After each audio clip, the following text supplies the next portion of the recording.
Hey everyone, I wanted to make this video real quick because I've been getting a lot of questions, a lot of people saying, you know, this is really hard, I really don't get this whole life thing, I really don't get, like, if I'm going from this identity to this identity, you know, what am I supposed to do? You know, historically, Taoists and Buddhists, you know, they leave home, they leave their community, they leave their identity, but in a very literal, physical way at first. They become they who without names, right, from the first lesson. And they go on and they have to get to their temple, and when they get there, they get their new name, right, their truth name, which is, you know, mine, Lao Da Long, right, old, big, long, large, whatever, dragon. And that becomes sort of your moniker, it's what they call you, and then, or they just call you brother or sister. And then after that, you get your priest name, and there's your new name, right, because you become the new person. You have to become a new person. Dragging that old identity around doesn't work. It will never work. And, you know, Buddha was Gautama, right? Siddhartha Gautama, and he became, you know, a samana, and then eventually he sat under the Bodhi tree and became Buddha. Jesus bar Joseph, he left, and then eventually he came and he became rabbi, and then eventually he became Christos, right? There's this whole new name thing, and it happens everywhere. You know, you get your Dharma name, all of these different things. So I'm going to talk about how to do this. This is a very, very interesting and important thing. It's a mathematical thing. I'm going to do it mathematically for a very specific reason. What holds most people back is the turbidity of the heart and the liver. This is the right side for you all. And the liver, right? That's a very important thing, because when the liver wind inside the body starts being kicked up, it kicks up the thoughts and it kicks up the emotions. And the turbidity of those emotions cloud. It's not easy to see on a foggy day, right? It's not easy to see in a rainstorm of pouring rain. It's not easy to see in a typhoon or typhonic forces. So I'm going to explain it without the water. I'm going to take the water out. It can be explained many ways, right? There's a scientific mind, there's an engineering mind, there's an artistic mind, there's lots of different minds. But I'm just going to show you one way to do it where you can take the emotion, you can take the fear, you can take all that out. So follow me. We're going to go to the board here. Okay? All right. So the first thing you've got to ask yourself is this. What do you want? That kills everybody. I've asked that question every class I teach in person, every workshop I teach in person. What do you want? And people have no idea. But let's give that the value of X, like algebra. So don't worry about finding that out yet. Let's go for the other parameters. You need to know, once you know what you want, you need to know what does this cost you? What does X cost you? That value is Y. What are you willing to pay for X? That's Z. This is the most important question in terms of actually making it work. It's why. Why do you want X? Because that value is going to be A. We'll get to this other part in a minute. But let's start with this equation. Whatever you want minus what it costs, that's what the thing itself is actually worth to you. Okay? If, let's say, for example, I'll give you a very specific thing. I just took this clinic over by myself this month. This is my clinic. It's all on my shoulders. It's completely on my success or my failure. If I screw up, if I don't do what I need to do, if anything happens, this is my responsibility. Okay? So what do I want? I want to keep this clinic going, because when my partner left last month, it was his last month, I was like, my lease is up, all these things, I got to make a decision, I got to make it now. He gave me less than a month to make that decision, right? So, but for me, I had to ask, what do I want? The answer was, well, I want to keep my clinic. That's what I want. Okay, great. So what does it cost to keep a clinic? In the Heights, in Houston, Texas, this clinic costs $4,000. It is 1,672 square feet. Okay? So it costs $4,000. Now, why is it always going to be a very tough thing in the very beginning? Because you're going to ask yourself, what does it cost? But can you really know? Yeah, it costs $4,000, but I have to have my insurance. I have to have the internet and all the utilities. I have to have the furniture and the upgrade. I've got to keep up all of the clinic supplies of needles, herbs, cotton, everything. So this number won't be the amount for the clinic. This number will be plus everything on top of that. Plus, on top of it, it has to be, what else does it require? We're going to go on to the next one, which is, what are you willing to pay for it? That's Z.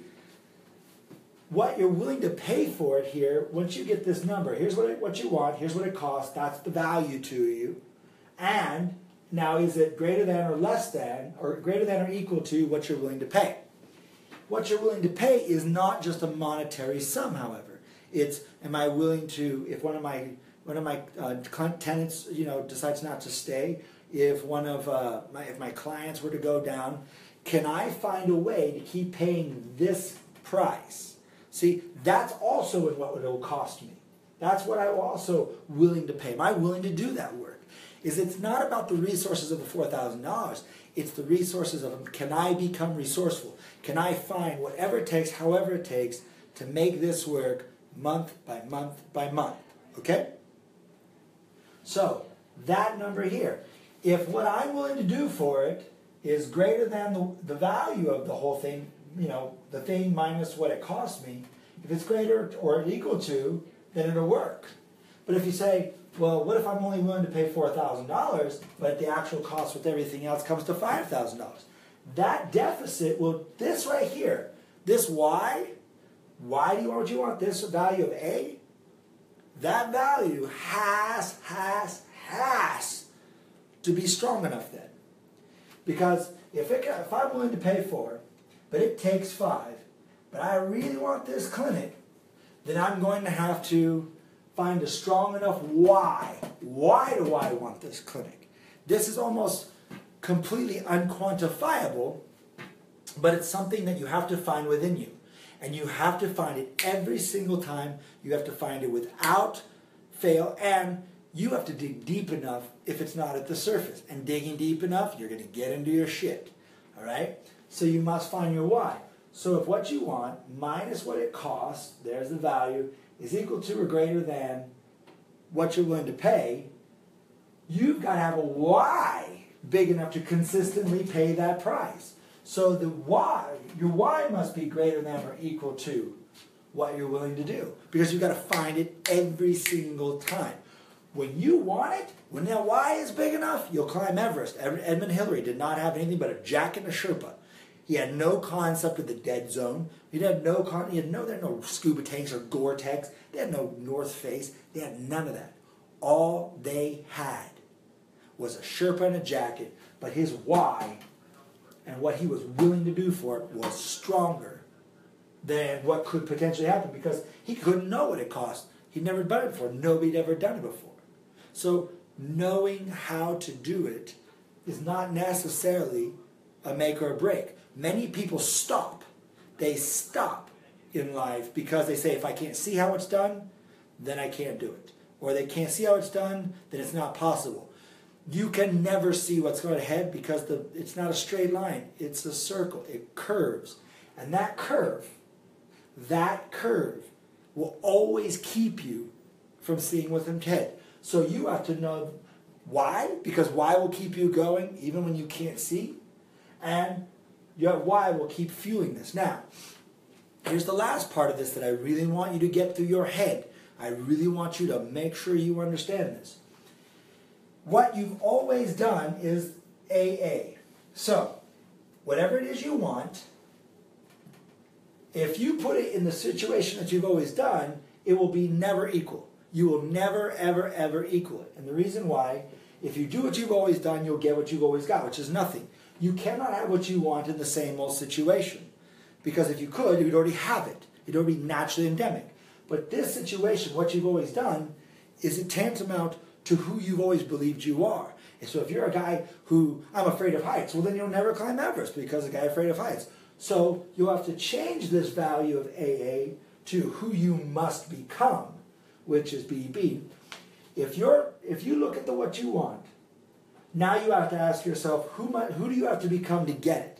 When you learn the relationship module, when you learn the change module, when you do all of those things, what you're going to find is that this here, who you must become is absolutely paramount. So this is the whole formula, and let's recap. What do you want? That's X. What you want is not just, I want a car. Okay, why do you want a car? I love cars, but I drive a Volkswagen Jetta. Why? Because BMW 650i, that's a beautiful car, and I would love to have that car as an everyday car. But it's not a feasible car for me. F430 Spider from Ferrari, that's another amazing car, though it's not a feasible car because you can't make it an everyday car. Why do I not own those cars? I drive from home to my clinic, I spend 12 hours at my clinic, and then I drive home. That's the only time I really drive a car. I have 2 small children, so having a very nice car is not work with how much I get to drive it, how much I get to enjoy it. You can't even drive a Ferrari in America the way they need to be driven because it just doesn't have the roads, it doesn't have the infrastructure for driving fast cars like an Autobahn.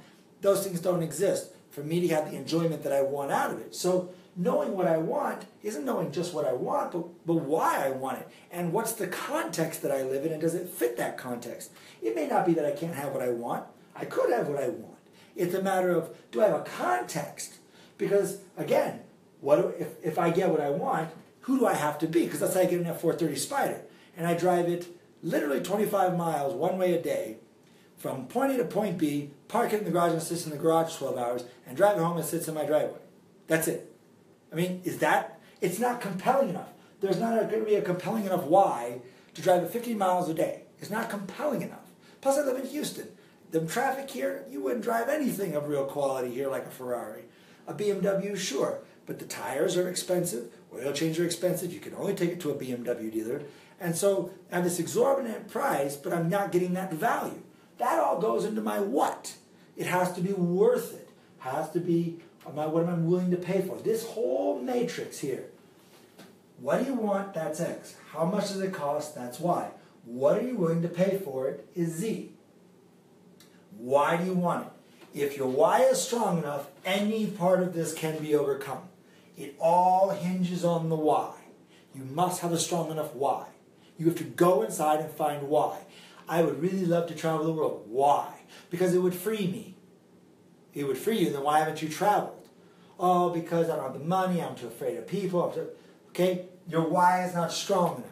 You don't need to worry about all this until you understand a deep enough why.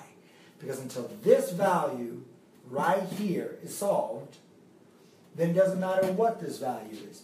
Because if it's just a passing fancy and a wish, it will never work. You must know your why, then you'll know your how.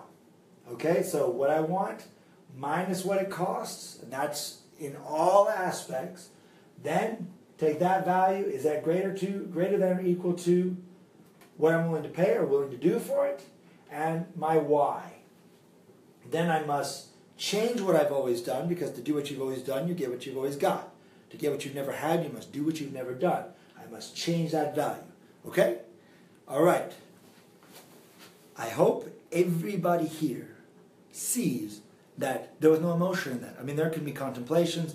The why can bring up emotions, but it's not an emotional issue. People's fears, people's doubts, their self-worth, that's not a part of all this. Although you may use that as an actual factor to say, okay, what am I willing to do? Well, I don't know. I historically don't follow through. Okay, so why don't you follow through? See, this leads you to a way to question your thoughts, question your motives, question your intent. And when you can question these things and ask yourself, what is it you want, and what does that entail? You say, well, I just want to live in peace and health. What the hell does that mean? That means nothing to anyone. Because if you want to live in peace, then you've got to accept the antithesis of peace, which is what? It's war, it's conflict.